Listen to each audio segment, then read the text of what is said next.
Music lovers throughout the Lakeland region have seen many rock and country artists pass through, but this summer they'll have the opportunity to see a legend. As Clayton Brown reports, a prominent rapper will be entertaining 1,400 fans at the Energy Center this July. July 13th is a day many Cold Lakers have circled on their calendar. That's because of Snoop Dogg. The legendary rapper will be performing at the Energy Center. It's a different genre. We haven't had a rap concert and definitely haven't had a rap concert of this magnitude, so we're super excited. As are many people in the Lakeland, the chance to see the rap star in Cold Lake seems to have stirred up, well, a little bit of a Snoop Dogg fever. Our whole family has been a pretty big fan of Snoop Dogg for a long time, and I don't know, it's going to be a cool experience. It's pretty big for Cold Lake. Like, I went at like 3 o'clock to get my ticket, and I was already number 900 out of 1,400 tickets. The concert is sold out. In fact, it's sold out in only 12 hours, just proving Snoop Dogg's popularity here in the Lakeland. Based on the continued phone calls and people stopping in, there's a huge demand for it in the area. It's obviously a demographic we haven't hit before, so we now see that there's a demographic, and you bring someone that big into town, obviously you can sell it out pretty quickly. The building's capacity is 1,400, so unfortunately for those who missed out, there will not be more tickets released. In Cold Lake, Clayton Brown, Newcap News. In this week's arts and entertainment feature, we're back at Lloyd Comp meeting some grade 11 students doing lino printing and portraits. Gerard Lampow brings us the story.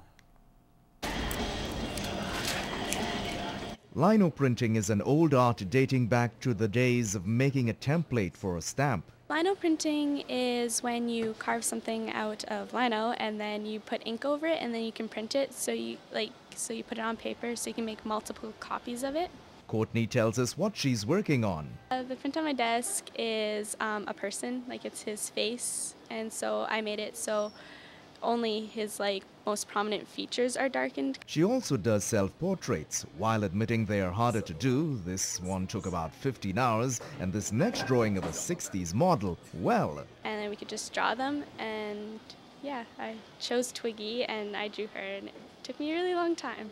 Tanya Ranger is new to lino printing and enjoys its creative freedom. It's kind of a mystery because you don't know how the print is going to turn out on the paper. I quite enjoy doing portraits. It's one of my favorite things. Overall, she enjoys working in black and white. I quite enjoy the pencil and the charcoals. So I don't really like working with colors at all. The formative work in the various media these students are doing represents a solid foundation. Well, we try to make the program sort of interactive so that they can work with both and then develop their skill set and find what they can use. And in grade 11 we deal more with mediums than we do technique or the building blocks, I guess. But in grade 10, working with both and giving them the option of where they want to take it the next level. Gerard Lampow, Newcap News. Golf isn't just a game, it's also about the chance to get out and network. In this week's Chamber Chatter, Kelsey Bloxham gets the inside scoop on a local tournament. The 2012 annual Chamber Golf Tournament is fast approaching with just over a month till tee-off, and registration is filling quickly. 144. That's our maximum. For the past few years, we've been very close or at that number. This year so far, we're about halfway there, so there is still spots available. Having participated since the first tournament some 20 years ago, Aston says it's not all about being a golf pro, but more about getting to know others in the business community. Well, golfing is a great way to network, in my opinion anyway, because you end up with at least 4 people that are all out on a golf course for a number of hours together, and it never fails. You end up standing on a tee box or whatever, waiting for the group ahead of you, and you get to talk to the people that are with you. The day starts early with a champagne and orange juice breakfast. People will go out and the golf tournament will happen, and during the day they'll be able to have lunch at our title sponsor is Tim Dick Financial, and he always has like a burger tent, so they'll be able to have lunch there throughout the day, and it'll continue on until the tournament's done. The event gets underway May 29th at the Lloydminster Golf and Curling Club. Kelsey Bloxham, Newcap News. Chamber Chatter is brought to you by the Lloydminster Chamber of Commerce. Achieve results, a stronger voice. Coming up, Vancouver and Toronto step aside. A prairie city is trying to prove it has the most gay pride in Canada. That story after the break.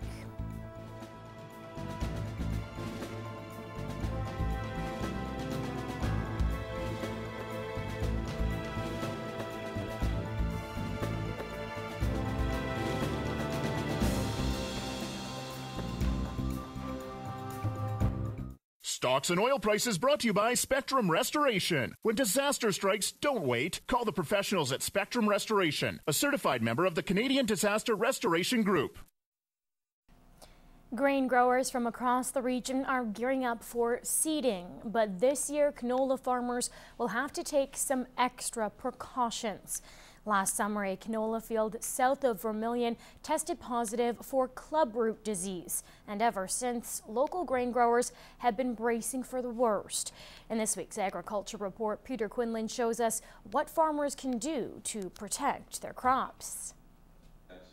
Farmers across the Midwest region will be on high alert this summer for a tiny soil-borne fungus that can completely devastate a crop. The pathogen is a really small spore that is smaller than soil particles, so anywhere that soil can go, that's where it can go. Clubroot affects plants' ability to take up water and nutrients from the soil. And you may notice, if you're looking for it, a few infected plants, and they'll have small galls or clubs on the roots. The disease is believed to have come from central Alberta and is spread through the movement of soil. Yerke says any used farm equipment bought from this region should be pressure washed and bleached. And as for everything else, between fields, spend 15 or 20 minutes kicking soil off of the shanks and off your shovels and clean up the equipment as best as you can. Yerke says the disease is quite prevalent around Edmonton and will continue to spread east this summer. Unfortunately, we expect that we'll find it in a few more fields within the county. It's already jumped over top of Lloydminster itself and has arrived in Saskatchewan in a few fields there. But the good news is unlike where we were 3 years ago, we've got a lot more control strategies that we can utilize to manage this disease than what we had. Peter Quinlan, Newcap News. The Agriculture Report is brought to you by Novelin Brothers in Lloydminster. Find the best in versatile and Kubota machinery. Novelin Brothers, serving you better. Coming up, just how harmful are UV rays? A third province is looking to ban teens from tanning beds. All the details after the break.